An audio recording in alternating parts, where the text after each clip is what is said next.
नमस्कार, श्री स्वामी समर्थ. आज आपण कुंडली 3, 5 ते 8 या स्थानावरून आपल्याला कोणत्या विषयाची माहिती मिळत असते त्याचे स्वरूप पाहूया.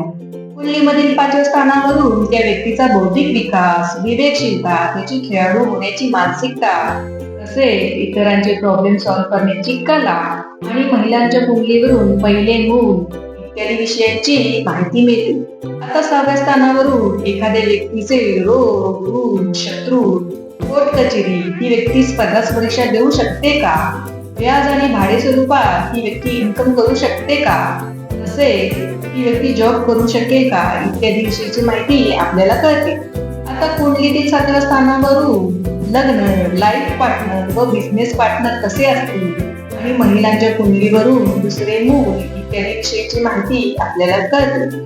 कुंडलीतील 8व्या स्थानावरून मृत्यू, गूढ विद्या, ॲस्ट्रॉलॉजी, गुप्तधन, सट्टा किंवा लॉटरीवरून मिळणारे अचानक बळ, ऍक्सिडेंट इत्यादी विषयीची माहिती कळते.